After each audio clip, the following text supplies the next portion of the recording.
O tema que nós vamos tratar hoje chama-se o limite do amor. E quando eu estava preparando essa ministração, me caiu a ficha que essa seria a última ministração do ano, em palavra ministrada, porque a da semana que vem, o último domingo do ano, será a palavra ministrada. Cristo será apresentado por meio dos louvores que exaltarão e engrandecerão o seu nome. E eu tenho por hábito, por força do hábito, todo final do ano eu faço um retrospecto da minha vida. Eu pergunto para mim mesmo, no que eu cresci, no que eu melhorei, no que eu preciso crescer, no que preciso melhorar. Sempre por força do hábito, eu faço isso. E não à toa, esse para mim, por muitos anos, foi um ano em que era para mim motivo de depressão, motivo de tristeza, motivo de angústia. Porque eu sempre me cobrei muito em muitas coisas, eu sempre falei assim, esse ano eu tenho que dar certo nisso, eu tenho que fazer aquilo, e aquilo dali me abalava profundamente, aquilo fazia com que eu vivesse dias de angústia. A Loura me perguntava, Marcinha, o que você tem? Não, não é nada não. Os filhos perguntavam, o que você tem? Não é nada não. E eu gostava de me trancar no quarto, porque aquele momento era um momento de peso para mim. Sempre foi um momento em que, ao me cobrar, eu fazia um grande mal para mim. Por quê? Porque eu me cobrava pelo que eu não fiz, mas eu não propunha mudanças para o próximo ano e não executava tais mudanças, porque eu mesmo, sabendo da necessidade de mudar, eu não tomava uma atitude para que elas ocorressem na minha vida. E foi interessante descobrir que seria o último dia do ano, ou a última ministração do ano, porque a palavra que me veio ao coração, o estudo que me veio ao coração com os irmãos, que eu quero hoje ter de conversa, na verdade, eu não quero ministrar, eu quero ter uma conversa sobre determinados aspectos que a gente, quando eu estava pensando, quando eu estava ali me preparando, fazendo as minhas anotações, e veio de uma conversa com um irmão aqui do ministério, que ele falou assim, qual é o limite do amor? E ali nós paramos para poder meditar também nisso essa semana, e eu fiquei meditando sobre o limite do amor. E eu chegando à conclusão de que nós temos um problema sério na forma como nós vemos Deus, na forma como nós o enxergamos, porque nós somos cegos espirituais, nós temos uma cegueira que insiste em retornar à nossa vista, ela insiste em voltar à nossa mente, tornando turva a compreensão sobre Deus, de modo que por diversas vezes nós temos experienciado uma vida em Deus, nós temos experimentado uma vida, e quando acontecem determinadas situações, determinados momentos, nós olhamos para Deus e perguntamos, cadê? Onde está o Senhor? Quantos passam por isso? Eu sou o único? Não, né? Glória a Deus por isso, não sou o único. E então a gente para pensar o quanto que a nossa mente é enganosa e o quanto que nós nos damos margens para esses enganos prevalecerem em nosso ser, prevalecerem em nossos corações. E quando eu fui preparar o estudo, eu me deparei com uma realidade que eu achei linda, que a história da humanidade, ela é uma história de trevas, é lindo isso, né? E amor, mas ela não é linda por causa das trevas, ela é linda por conta do amor que vem da parte de Deus e das trevas que obscurecem a nossa compreensão, obscurecem o nosso entendimento acerca de quem é Deus em nossas vidas, acerca de qual é a nossa realidade espiritual, e não só a nossa realidade espiritual, mas a nossa vivência humana neste mundo, que não pode estar dissociada dessa realidade espiritual. E muitas vezes nós vivemos como se Nós andamos como se não existisse um mundo espiritual, como se não existisse uma realidade fora dessa realidade material, visível, tangível aos nossos olhos e que nós possamos tocar. Mas, olhando para Cristo, enxergando Cristo, nós temos que atentar que existe algo que é muito superior a essa realidade que nós aqui encontramos, a essa realidade que nós podemos vislumbrar com os nossos olhos humanos. Então, quando a gente para pensar que nessa história humana, história de trevas, Márcio, você falou que a história de trevas é uma coisa linda. Se você parar para observar, não pelo prisma das trevas, mas pelo prisma do Deus do amor, que constantemente, em todo o decurso da história, Ele veio querendo iluminar, clarificar a nossa mente, mostrando que existe essa realidade. Isso é muito lindo, porque nós vamos olhar para Deus com outros olhos que não os olhos que nós nos acostumamos no curso do tempo, pelo modo religioso, pelo modo filosófico, pela inteligência ou pela capacidade que os nossos estudos humanos eles nos concedem, que a gente tem a gente enxerga no mundo essa realidade se apresentando. Os jovens, isso é um estudo, os jovens quando entram nas universidades, 4 em cada 5 eles largam os caminhos que eles foram criados em relação ao Senhor. Eu achei pesado quando eu vi esse número, mas ao mesmo tempo eu compreendo, porque quando você começa a ter a sua mente aberta, os seus olhos, que você começa a arrancar aquela falta de compreensão, as coisas que você começa a pesar e você fala, olha, se Deus é assim, eu não tenho como continuar seguindo a esse Deus. Se Deus verdadeiramente foi esse ser perverso, esse ser que está olhando numa fenda, tentando assim, pegar o homem num flagrante, naquele momento em que ele erra, ele está 99%, e isso não acontece, tá? É impossível, 99,9% da vida dele correta, e naquele 0,1% Deus manda um raio, porque ele pecou. Então, aquela visão corriqueira, costumeira de que diz, como eu ouvi, né, em outros tempos, se você estiver nu, Jesus voltar, você não vai. Coisas tão absurdas, coisas tão pesadas. Aí a gente vê doutrinas religiosas que apresentam um Deus que está preocupado com coisas tão minúsculas, com coisas que não têm a menor importância.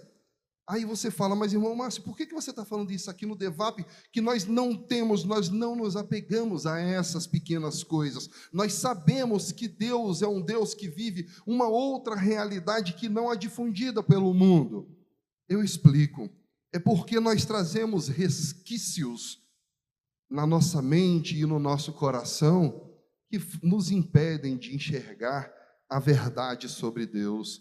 Nós trazemos muitos resquícios que nos impedem de olhar para Deus da forma como Ele deve ser visto. Nós pintamos Deus, nós botamos lupas para enxergar um Deus que não existe, lupa para enxergar um Deus que não existe. Nós o fazemos, porque o próprio Cristo falou, olha, vocês coam, vocês dão dízimo do coentro, do cominho, mas vocês não estão preocupados com as coisas que são maiores, concernentes ao amor e à justiça, ou seja, está preocupado com as coisas que são pequenas, com as coisas que não têm um valor em si, um valor existencial, um valor eterno. E assim nós, no curso da história, nós pintamos Deus como se pinta uma parede. Quantos podem dizer quantas mãos de tinta, quantas coberturas já teve essa parede, que agora está linda, com o leão? Quantos podem dizer o que há por detrás dela? E agora eu vou trazer para a nossa realidade espiritual. quantas demãos foram dadas na vida de Deus, na realidade de Deus, para que hoje, olhando para Ele, nossa visão não consiga enxergá-lo.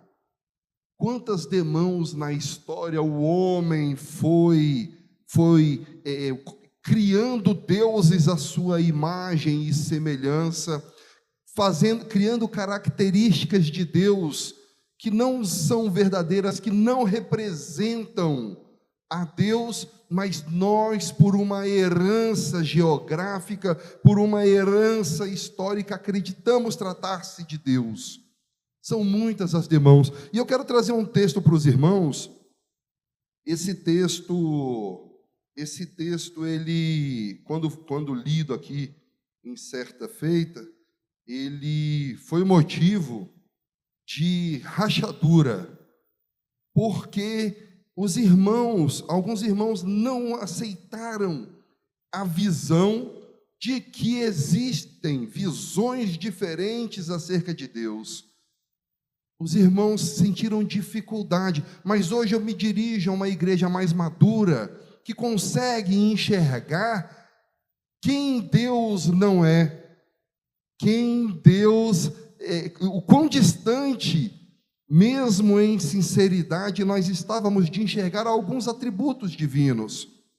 Eu vou ler com os irmãos, prestem atenção em nome de Jesus. O olho através do qual Deus me vê é o mesmo olho através do qual eu vejo Deus.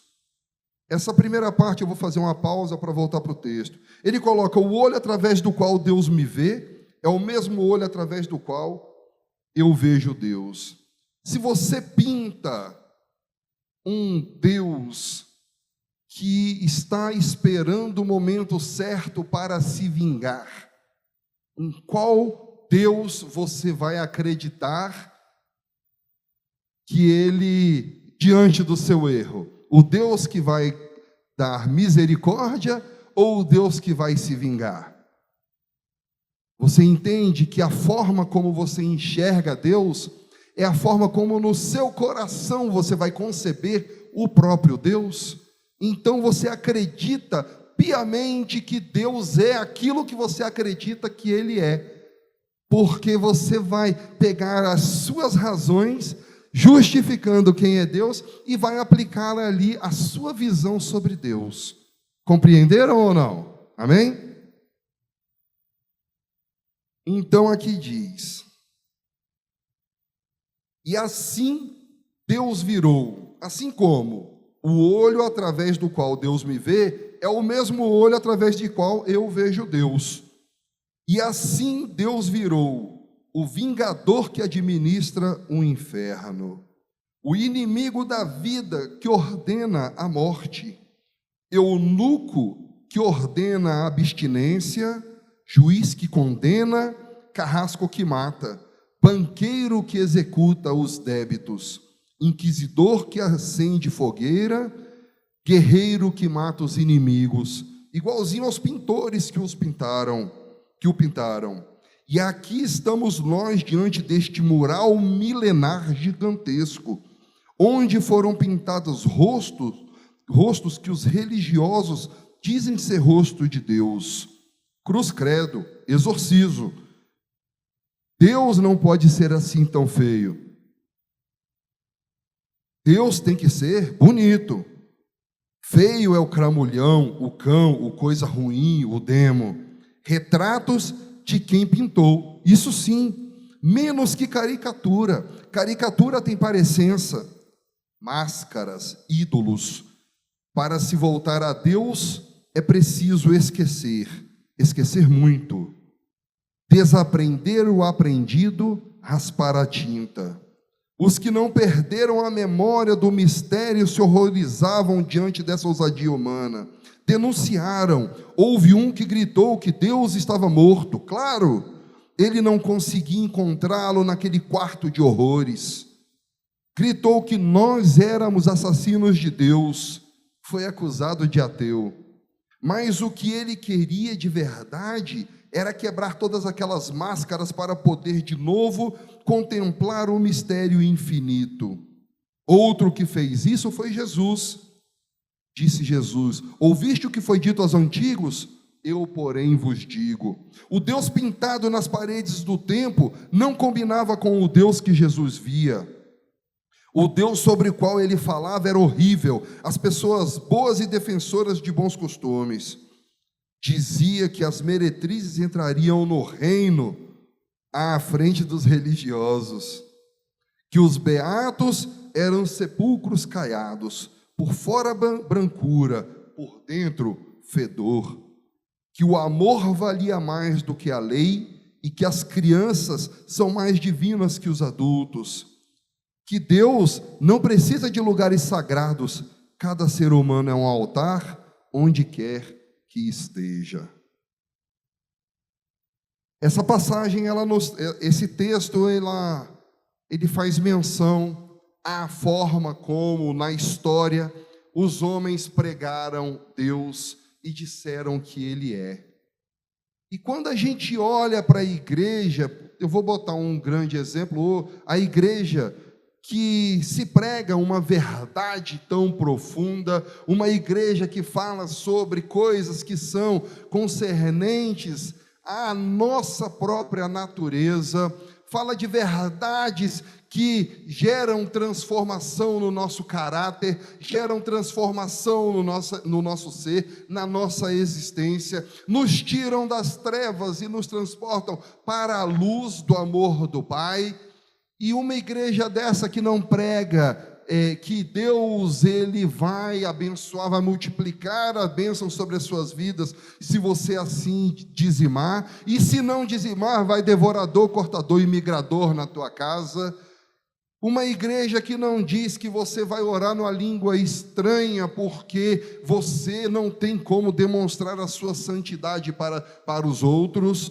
Uma igreja que diz que muito maior é o amor do que aquilo que você pode mostrar, do que aquilo que você pode fazer, aquilo que você pode se ofertar como sendo maior do que aquilo que você pode dar. Uma igreja que prega o ser de Cristo no lugar de ter e do ser humano. Uma igreja dessa não tem como estar cheia. Uma igreja dessa não tem como andar abarrotada, porque as pessoas estão acostumadas a essas caricaturas, que se bem que no texto diz que não são caricaturas, porque caricatura tem parecença, ele usa esse termo, e quando esse Deus que é pintado por esses homens, pelos religiosos do mundo, por essa história milenar que traz esse Deus perverso, vingativo, iracundo, invejoso, ciumento. Nossa, Márcio, que absurdo você falar assim de Deus. Não, eu não estou falando do Deus Altíssimo, eu estou falando do Deus criado pelas mentes humanas que justificam na religião a sua razão para poder derramar maldade diante dos outros e assim dominar, e assim lutar pelo poder e pelo dinheiro e pela fama. Uma igreja que prega que Cristo é o que nos importa. Eu lembro quando eu cheguei no ministério, eu já falei isso algumas vezes aqui, quando eu cheguei aqui no ministério, eu fui apresentar currículo. Porque o ser humano está acostumado a isso. No sistema religioso, e porque eu era professor de escola dominical, porque eu era líder de célula, porque eu era isso, porque eu era aquilo, porque. Ninguém nada. Indiferentes. Eu lembro, eu conversava isso com o pastor Josué, com o pastor Alexandre, com o pastor Renato à época, e indiferentes. Era a mesma coisa que nada. Aí eu comecei ao frequentar mais, comecei a ouvir, eu falei, gente, quanta meninice, quanta vaidade, quanto ego a gente é ensinado a ter, quanta coisa que não tem valor a gente aprende a valorizar, quantas coisas que são pequenas a gente aprende a dizer que são grandes. E quantos problemas a gente gera quando a gente é indiferente à verdade e dá ouvido ao eu interior, ao ego, a esse ego que gosta de ser aplaudido, a esse ego que gosta de ser aclamado, que por mais que diga, não, eu não, sim, você sim, ego, sim, gosta de aparecer.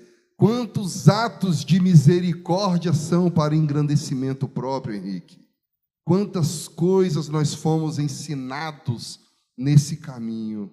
E aí a gente começa a passar por um caminho de desconstrução ao ouvir a verdade. Por quê? Porque a gente consegue compreender que algumas coisas foram postas fora do lugar e estão aqui embotando a nossa visão, estão embotando a nossa mente, estão tornando turva a forma de compreensão sobre as coisas de Deus. E por conta disso eu quero tratar com os irmãos sobre três coisas diferentes que no curso do tempo, três coberturas que os homens fizeram sobre Deus, desde que o mundo é considerado mundo, desde que o homem habita o tempo. Sim, o homem habita o tempo, porque o tempo ele é esse interstício entre a eternidade passada e a eternidade futura, quando todas as coisas são criadas. Isso é o tempo não está para Deus.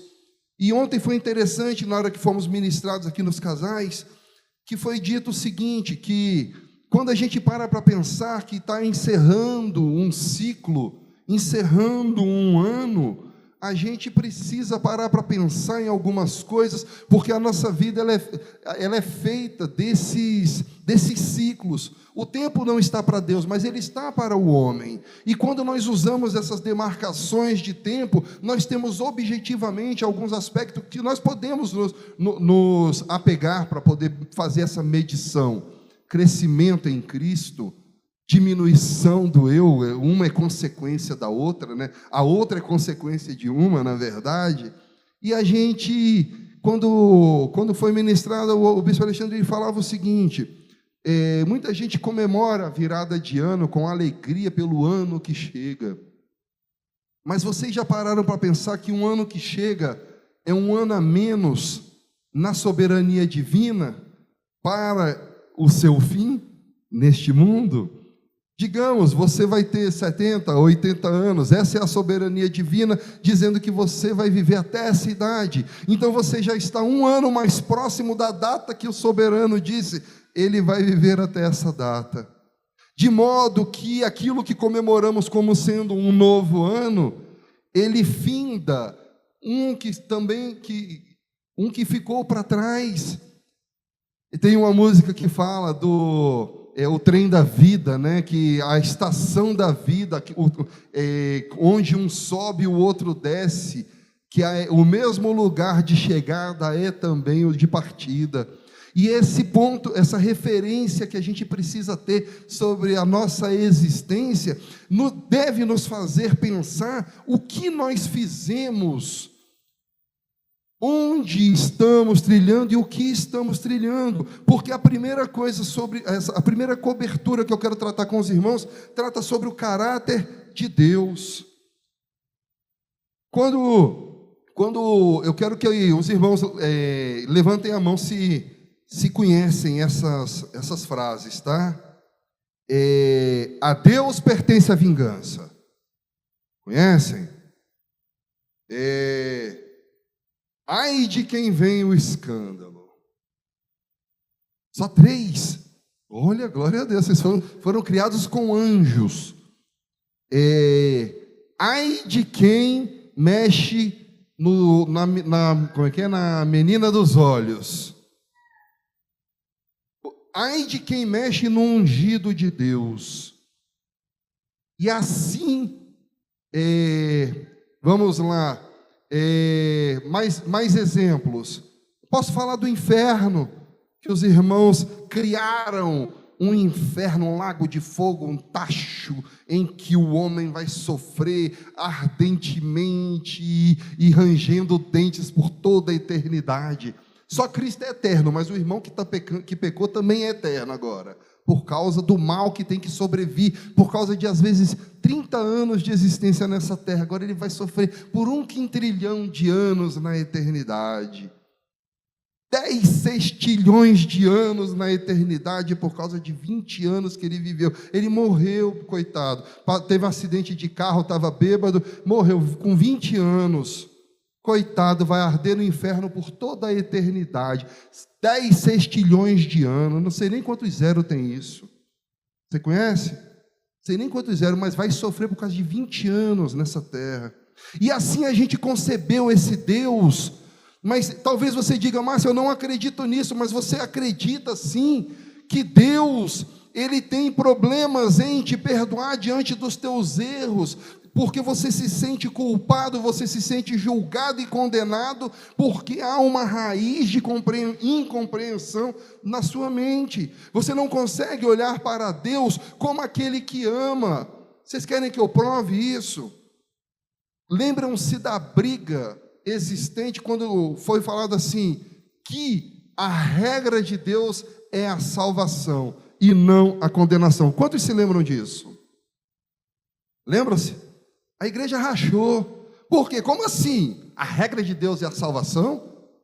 Ué, porque lá em Apocalipse 20, verso 15, fala assim, e se algum nome não for achado e escrito no livro da vida, esse sofrerá a segunda morte. Ué, mas calma aí. Então, o que eu estou fazendo aqui? Qual benefício me traz se Deus for bom? Aí eu lembro de Jonas. Não, eu não vou pregar para eles, não. Eu não vou falar para eles, não. O Senhor vai perdoar?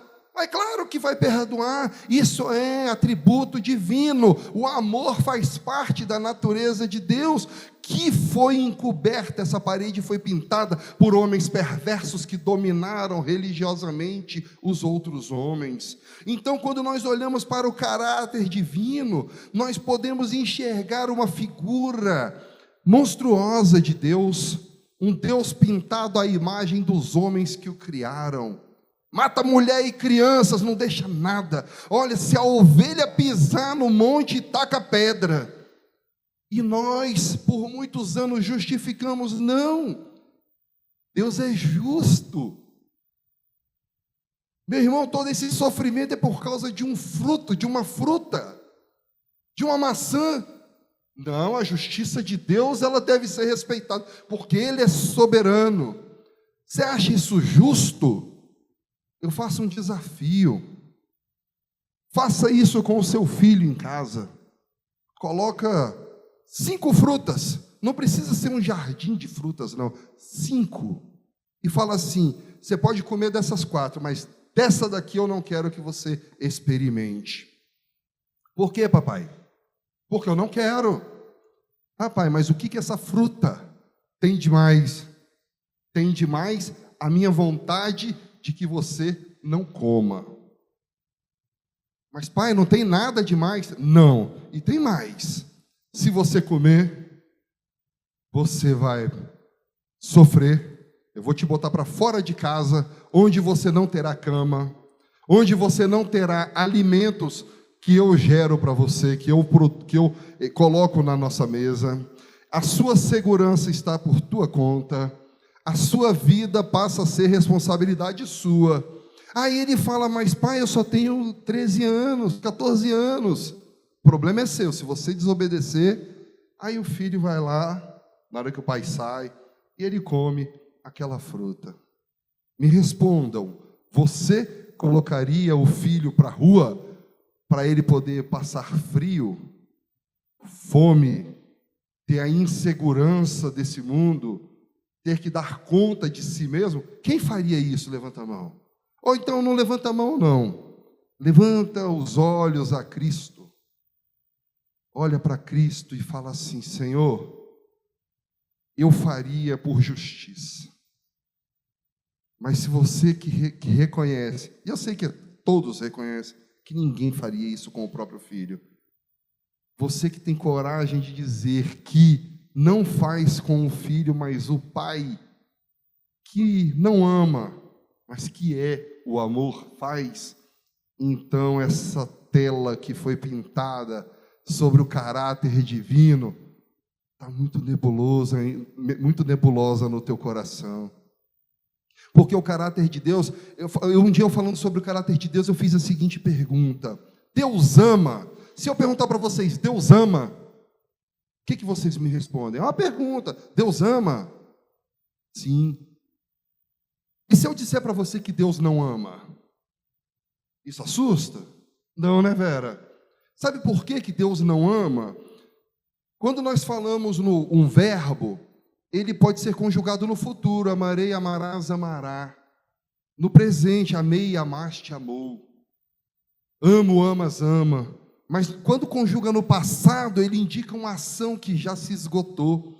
E o amor divino, ele não pode ser conjugado no passado, porque ele é inesgotável. Deus, ele não ama ou amou, Deus, ele é o puro amor, de onde não se tem como dissociar a sua existência e a sua realidade da pessoa do pleno amor. Ele é aquele onde não há trevas, nele habita a plena luz, nele habita o pleno amor. Então, como podemos conceber, que quadro foi esse pintado em nossos corações, que nós aceitamos a visão de que Deus é um ser que está esperando o momento certo para se vingar, Deus está esperando o momento certo para poder tecer lenha sobre os seus filhos, botar para fora: passa daqui, como não se faz com um cachorro. Como nós podemos, tendo uma mente sã, um coração que experimenta o amor nas suas relações interpessoais, manter a visão de que Deus, ele pode ser dissociado do amor? Ah, não, ele é amor, mas tem um ponto de equilíbrio que é a justiça. Então pode esperar o mal, porque vai sobrevir. Então existe mal em Deus. Se a justiça de Deus são as perversidades que você defende, então existe mal em Deus. E se existe mal em Deus, ele não é bom. E se ele não é bom, ele não ama, ele não tem amor. Ele não é o amor. Se ele não é o amor, ele não é Deus. Vocês entendem as premissas? Vocês entendem o tanto que o caráter divino, ele foi arrancado diante dos nossos olhos, e nós precisamos resgatar, arrancar essa capa que cobre essa visão que temos sobre Deus? Vocês conseguem conceber isso? Eu lembro que quando eu comecei a falar disso lá em Valparaíso, eu virei um herege. A gente reunia alguns irmãos em casa para poder falar desse Deus, desse amor do Pai, dessa coisa linda que é estar na presença do puro amor. E de repente você se olhar, se apresentar sem culpa, porque você já chegou à presença dele, você reconhece que o teu coração é totalmente dependente dele, e você agora se coloca na presença dele como quem não tem nada mais para oferecer, a não ser ele mesmo que habita em ti. E aí eu fui pregar sobre esse Deus que é o amor. E teve uma reunião de pastores lá em Valparaíso, e falaram assim: tem um irmão que está pregando heresias, ele mora em tal lugar, e os membros dessa igreja estão proibidos de ir, porque senão estão em desobediência ao seu pastor, ao seu líder espiritual. Eu virei herege. Mas Cristo foi herege. Cristo foi herege. O próprio Cristo, ele se levantou contra o sistema religioso vigente para mostrar: olha, vocês estão tudo errado, Deus não é isso, o meu Pai não é isso, o meu Pai tem outro caráter. Mas nós vamos avançar, eu vou chegar lá, que se trata também sobre a segunda cobertura. Qual foi a primeira cobertura que foi pintada na história? Sobre o caráter de Deus, amém? A segunda cobertura é o relacionamento com Deus.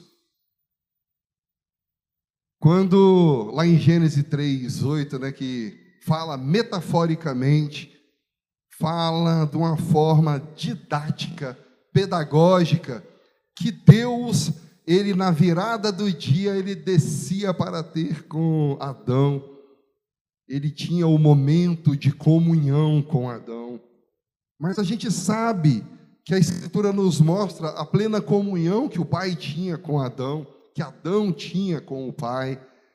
E a gente começa, quando lê as Escrituras, e a gente vê o tanto que o homem, depois que foi, assim, eu não vou dizer que foi ganha a consciência, na verdade ele perdeu pela consciência a sua dependência em relação ao Pai, e ele cresceu, é como quem cresce. Quantos são casados? Quantos moram em casa separada dos pais? Levanta as mãos, por favor. Lembra quando vocês saíram de casa e o pai ou a mãe foram dar conselhos e o coração falou assim: ela não pode mais vir na minha casa e falar essas coisas para mim, porque eu sou independente, eu pago as minhas contas, eu moro na minha casa própria, eu pago o meu aluguel, eu tenho... Sabe qual era a mensagem por detrás dessa mensagem? Eu sou igual ao meu pai, igual à minha mãe, então por que eu estou ouvindo esse sapo dos meus pais? Se eu alcancei independência com relação a eles, ou seja, sou agora um igual, eu estou em pé de igualdade. E o homem, na sua história, ele, ao invés de aproveitar aquela comunhão que ele tinha com Deus, o que ele fez? Ele deixou a sua consciência ser corrompida por esse espírito de independência com relação ao seu pai, com relação ao seu Criador. Eu fui criado sem mãe. Minha mãe faleceu, eu tinha 10 anos.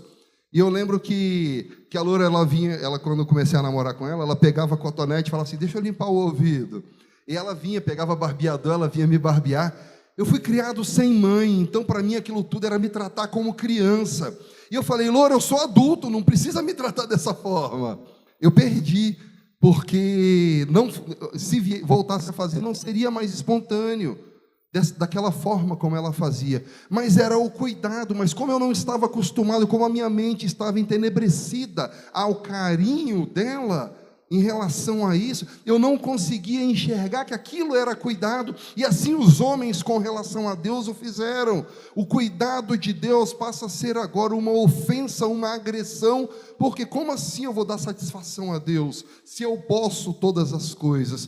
E ali o homem foi se afastando do seu Criador, se afastando do seu Pai, e aquela comunhão que antes existia, ela vai se tornando cada vez mais afastada, o que nos é mostrado nas Escrituras, por 3 pessoas, 3 figuras, que é Adão, que representa essa consciência caída, Caim, que ele vem nesse afastamento, que vai embora de onde está Deus.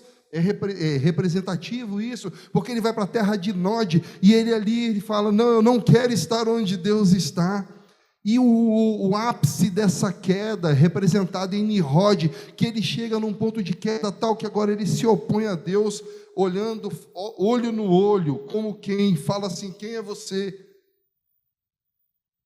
Então o homem chegou nesse estado de degradação, nesse estado de queda, a ponto de olhar aquele que ele se relacionava intimamente, e agora ele se torna opositor a esse mesmo Deus, a esse mesmo Criador.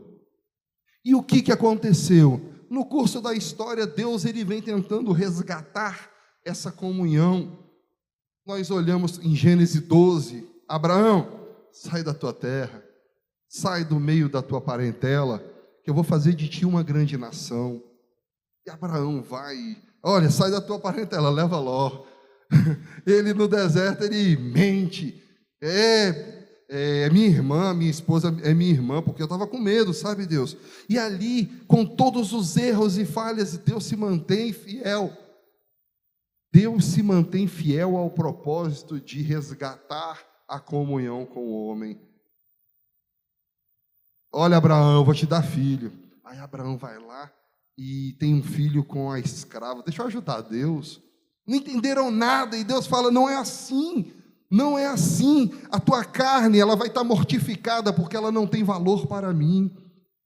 Eu quero que você viva uma vida, isso Deus falando para Abraão, viva uma vida de total dependência. Eu vou esperar mortificar a tua carne, eu vou deixar fechar o ventre da sua esposa, para que depois eu gere filhos para você. Você tem esse o seu filho, perdão. Então, ele simplesmente esperou que Abraão não tivesse mais condições de gerar filhos. Ele falou: agora com a carne, você sabendo que a tua carne não tem valor nenhum, é chegada a hora da minha promessa. Toma um filho. E Deus segue na história. E nós sabemos, vem Moisés, Êxodo 19, Moisés, sobe aqui que eu escolhi vocês, dentre todos os povos, para poder gerar uma nação de sacerdotes. Sacerdote é aquele que, tendo recebido de Deus, o repassa ao povo. O reino de sacerdotes é aquele que, tendo recebido de Deus, o repassa para as demais nações. E eles receberam 10 mandamentos que se converteram em 613 mandamentos. Os mandamentos não eram para ser mandamentos, eram para ser princípios que habitam o coração do homem. Olha, não terás outro Deus além desse Deus. Você vai amar o teu próximo, você não vai matar, você não vai roubar. Deviam ser princípios interiores ao homem, princípios que norteassem o caráter humano, norteassem quem é o homem nas suas relações humanas. Mas o homem vai e bota assim: não, eu preciso de regras, eu preciso criar uma lista para que eu possa ticar. Isso eu faço, isso eu faço, isso eu faço. Opa, isso aqui eu ainda não faço. Então eu estou só 90% santo. Porque se eu não fizer os 10, eu estou 100% santo. E é mais fácil que tenhamos regras, é mais fácil que tenhamos coisas para praticar do que olhar para dentro do nosso ser, olhar para o nosso coração, olhar para a nossa mente, ver o quanto de podridão tem dentro dos nossos corações. Eu assisti um vídeo interessante e ele fala o seguinte, do Karnal: chama os teus amigos não para dividir momentos de angústia e tribulação, não de tristeza, porque os momentos de angústia e tribulação vão gerar abraços e afagos, mas chama os teus amigos e fala o quanto que você está bem e feliz, e olha na cara deles. Entenderam? Os verdadeiros amigos serão aqueles que regozijarão com a alegria do outro, porque tem um ditado neste mundo que diz assim: eu quero que meu amigo esteja bem, só não melhor do que eu. Essa é a realidade que permeia este mundo. Essa é a realidade. E é assim que nós seguimos enxergando as coisas concernentes à nossa vida. E ali aqueles homens se encheram de orgulho, porque agora eles têm 10 coisas para praticar. Não, agora eles têm 613 coisas para praticar. 613 normas. São 613, né? 613 normas no Antigo Testamento para poder seguir. Aqui estaria todo mundo condenado, que até é norma que fala assim: não usarás roupa com 2 tecidos diferentes. Todo mundo condenado. As mulheres estariam tudo condenadas. Aí a gente, para justificar a nossa perversidade, a pintura que nós fizemos sobre o Deus que nós escolhemos servir, aí nós começamos: olha, mas lá em Levítico diz tal coisa, tal irmão não tem salvação, não é salvo. Aí a gente vai justificando a nossa perversidade, as seleções daquilo que a gente acredita ser bom e daquilo que a gente acredita ser condenável. Mas em Levítico diz tal coisa. Mas no mesmo texto diz para você não passar o fio da navalha sobre a barba ou sobre o cabelo.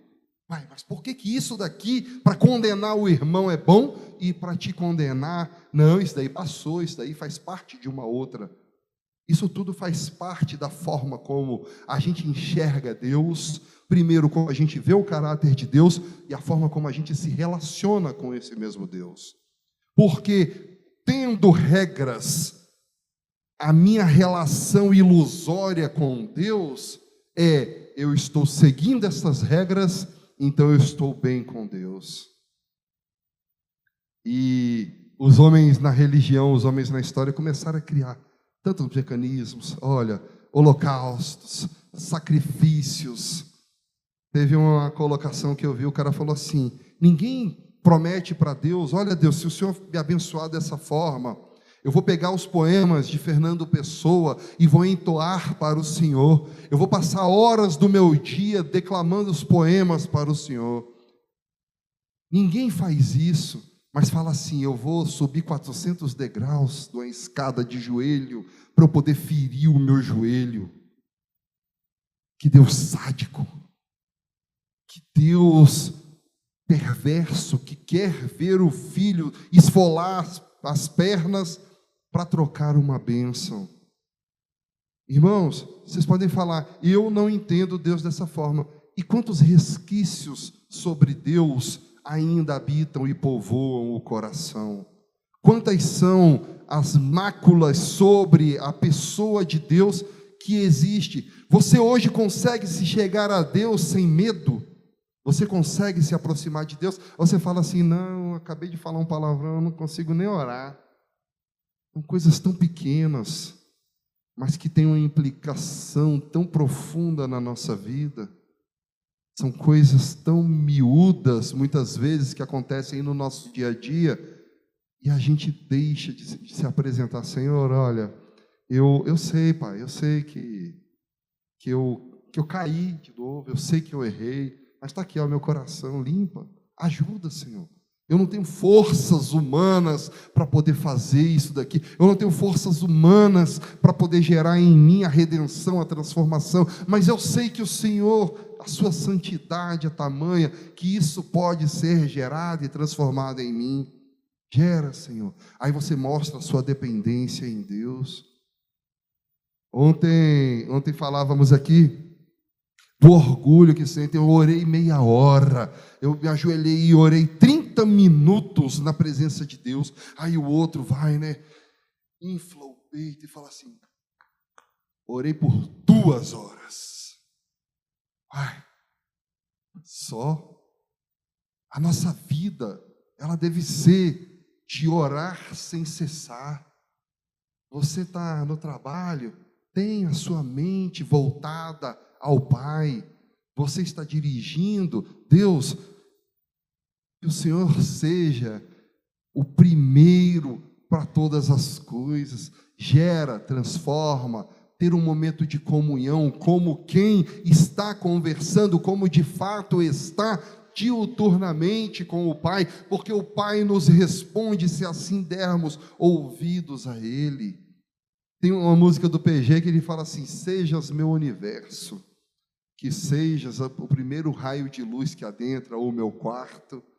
E ele fala, é tão bonito que ele fala assim, que ele quer que Deus seja o primeiro. Conhece, Rodolfo? Que ele seja o primeiro em todas as coisas, o primeiro em todos os momentos. Essa segunda cobertura, em que a forma de relacionar, aí os homens sacrificando, fazendo um monte de coisa para Deus. Aí vem 1 Samuel 15 e diz assim, eis que obedecer é melhor do que o sacrificar.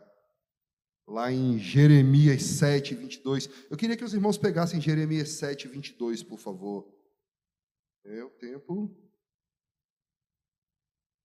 Jeremias 7, 22. Ele diz, porque nada falei a vossos pais no dia em que os tirei da terra do Egito, nem lhes ordenei coisa alguma acerca de holocaustos ou sacrifícios, mas isto lhes ordenei, dizendo, dai ouvidos à minha voz, e eu serei o vosso Deus, e vós sereis o meu povo, andai em todos os caminhos que eu vos ordeno, para que nos vá bem. mas não deram ouvidos nem atenderam, porém andaram nos seus próprios conselhos e na dureza do seu coração maligno. Andaram para trás e não para adiante. Desde o dia em que vossos pais saíram da terra do Egito até hoje, enviei-vos todos os meus servos, os profetas, todos os dias, começando de madrugada, eu os enviei. Mas não me destes ouvido, nem me atendeste, endureceste a cerviz e fizeste pior do que os vossos pais. Dir-lhe-ás, pois, todas essas palavras, mas não te darão ouvido, chamá-lo-ás, mas não te responderão. É interessante o quanto que no curso da história Deus vem falando com o povo e o povo buscando sempre métodos de adorar a Deus, de criar mecanismos para Deus. Olha, proatividade, eu estou oferecendo holocausto, eu estou fazendo isso para Deus, estou fazendo aquilo para Deus, mas não é essa relação que nós devemos ter com Deus. Então essa cobertura da forma de relacionar com Deus, ela é muito bem demonstrada em Oséias, como que nós nos colocamos diante da nossa realidade espiritual. O pai, ele vira para Oséias e fala assim: olha, Oséias, vai ali, pega e se casa com uma prostituta. E ali Oséias, que prefigura Cristo, né? Por muitos anos eu falei: poxa Deus, como é que o Senhor faz isso com um profeta seu? Mas calma, Márcio, isso representa algo na nossa vida, isso é para uma mensagem para a igreja, que ele diz: olha, igreja, você age como esta prostituta, que tendo um Deus, tendo um provedor, tendo um Senhor, você está sempre preocupado com as coisas que não são concernentes a esse Deus, a esse Pai, a esse provedor, e ainda atribui todas as graças alcançadas aos namorados da minha infância, da minha adolescência, da minha juventude. É como a prostituta diz: eu sou sustentada por causa dos homens que ainda me amam. E isso daí prefigurando essa relação que nós temos de não reconhecimento, de ignorância acerca das coisas divinas. Nós estamos sempre atribuindo muito mais a força do nosso braço, a força das pessoas que nós podemos usar para o que indique, do que é o próprio Deus. E a nossa relação com Deus deve ser uma relação que deve ser buscada novamente. Ela deve ser resgatada. A terceira cobertura, que trata de como resgatar essa comunhão. A primeira cobertura, qual é? Caráter de Deus. A segunda cobertura, relacionamento com Deus. E a terceira cobertura é como resgatar essa comunhão. O tempo está aqui, o fariseu está gritando ali. Como resgatar essa comunhão? E seguindo aos passos, Deus enviou os profetas que falavam: olha, Deus não quer sacrifício, Deus quer obediência. Olha, Deus quer que você ouça e reconheça a voz dele.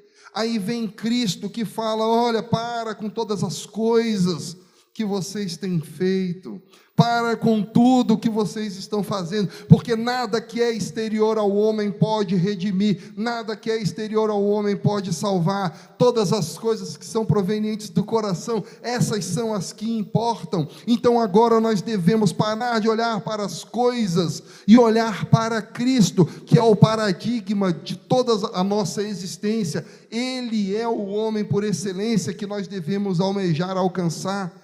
Porque tudo aquilo que não é Cristo, isso é errar o alvo. Nós temos um alvo a perseguir, nós temos um objetivo na nossa vida, e errar o alvo, essa é a raiz da palavra hamartia, que é pecado. Aí habita todo o pecado do homem, que é, tendo um alvo a perseguir, nós não o perseguimos, por qualquer que seja a motivação do nosso coração, porque essa motivação do nosso coração geralmente é para que o nosso ego ele não seja combatido, para que o nosso eu ele não seja mortificado, porque eu me agarro agora aos meus ídolos, porque são ídolos, os meus achismos, a minha autojustificação, o grande amor que eu tenho por todas as coisas que me trouxeram até aqui. Tudo lixo, tudo lixo. Paulo diz assim: eu reputei por esterco todas essas coisas, por refúgio. Eu fui um dia no dicionário, tem várias versões de refúgio, mas sabe quando o caminhão de lixo para na porta da tua casa, que ele aperta o lixo, aí sai aquele caldo que fede pra caramba, sabe o que é? Isso é refúgio. Imagina você reputar por refúgio todas as coisas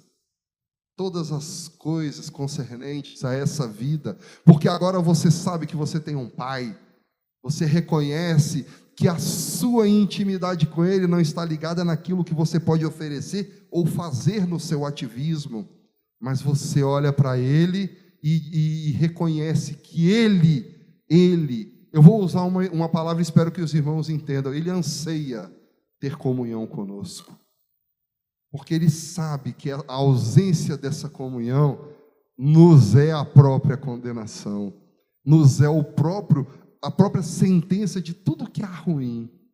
A ausência da nossa consciência ganha nele. Não que ele vá, como a religião pintou, impingir mal contra os seus filhos. Não. Na verdade, nós estamos, quando distantes dele, com o coração em trevas, com a mente entenebrecida.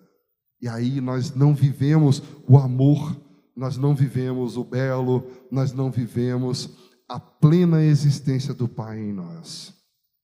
Mas, Márcio, o tema era o limite do amor. E você falou que a história da humanidade é uma história de trevas e uma história de amor. Sim. Todo o curso da história humana, ele vem desde Gênesis 3, com a queda do homem buscando mecanismos de redenção, de salvação, de reaproximação com Deus, e Deus fala: nada disso me importa, importa que você olhe para mim, importa que você permita que a tua mente vislumbre a minha natureza, o meu amor, e que agora você viva essa natureza e esse amor. Márcio, como saber que isso é o correto? Como saber que, assim, a gente está falando de milênios de história, por que hoje o DEVAP está correto? Não, o DEVAP não está correto.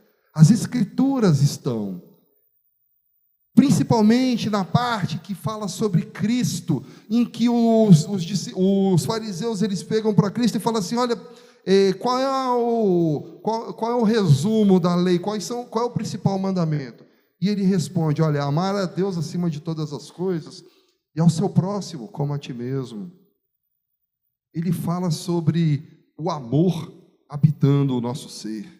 Ele fala sobre o amor habitando a nossa existência, o amor habitando a nossa realidade. Esse amor que se opõe ao eu, esse amor que se opõe ao egoísmo, ao individualismo, esse amor que quer manifesta a graça de Deus no nosso irmão. Como é lindo poder olhar um irmão, vê-lo sorrir quando ele se encontra com o Senhor e ele fala: olha, como é lindo amar a Deus. É tão gostoso ouvir isso, ouvir um irmão conhecendo a Deus fora de dogmas, fora dos institutos religiosos, fora das instituições. Eu não estou falando sobre congregar ou não congregar, eu estou indo além, eu estou falando daquilo que habita a tua mente e que você consegue puxar para si sobre o caráter de Deus, e esse caráter do pleno amor, ele habitando a sua natureza, habitando a sua mente, ganhando o seu coração e gerando e transformando, de modo que agora você olha para o Pai e você fala: Pai, eu quero ser como Tu és, porque assim sendo a sua oração, que nós, Pai, assim como nós somos um, lá em João 17, olha, Pai, eu oro assim como nós dois somos um, eu quero que eles sejam um conosco, e essa unidade em Cristo é viver o pleno amor do Pai. E agora essas coisas, demais coisas desse mundo, elas deixam de ter importância, porque muito maior são as coisas que nós vamos buscar concernentes à nossa vida espiritual. A graça concernente a uma realidade eterna. Aí, no dia que tivermos consciência sobre isso, as pessoas vão falar, não faça só uma ministração de culto, não, pastor. Já que não cabe aqui, vamos fazer 2, como tem em igrejas que prometem bênçãos, que prometem viagens, que se você puser na presença de Deus, Deus vai te levar agora para o exterior. Aleluias. Não é assim? Aí enche. Mas as pessoas, quando começarem a compreender que essa realidade, esse mundo, essa carne, nada disso tem valor, quando começarem a compreender as grandiosas dádivas do amor do Pai, desse amor que vem desde os primeiros momentos da existência humana, ele vem guardando, ele vem cuidando, ele vem buscando e mostrando os erros para falar, olha, não é isso, não é assim que você me busca, o reino de Deus está dentro de vós, é dentro de vós que vocês devem olhar, é para dentro de você que você deve me buscar, não é estendendo a mão para mantos, não é estendendo a mão para subir, não é indo subir montes, não, olha para dentro de você, entra no teu quarto, a Escritura fala, claro que não é um quarto físico, 4 paredes, não, entra, se encolhe na sua, fica na sua, para de burburinho, para de barulho, para de ouvir o mundo, para de ver essas pinturas que hoje nós conseguimos raspar três camadas desse engano milenar que existe sobre quem é Deus. É lógico que na história da humanidade nós tivemos vários heróis da fé que conseguiram enxergar isso, mas nós precisamos urgentemente resgatar a visão sobre quem é Deus. Saber o caráter do Deus que você serve. Saber como se relacionar com esse mesmo Deus. E como resgatar, principalmente, essa relação com Deus. Só assim será possível viver o amor do Pai. O resto são ilusões que nós vivemos. E onde está o limite do amor do Pai? O limite do amor do Pai é o próprio Cristo habitando em sua vida e em minha vida. É o amor que não tem mensura, é o amor que não tem medidas. Ele não desistiu de mim, ele não desistiu de você, ele não desistiu de nenhum dos filhos dele. Pelo contrário, ele diz que aquele que começou a boa obra há de concluí-la. Em nome de Jesus. Aplauda ao Senhor, amém?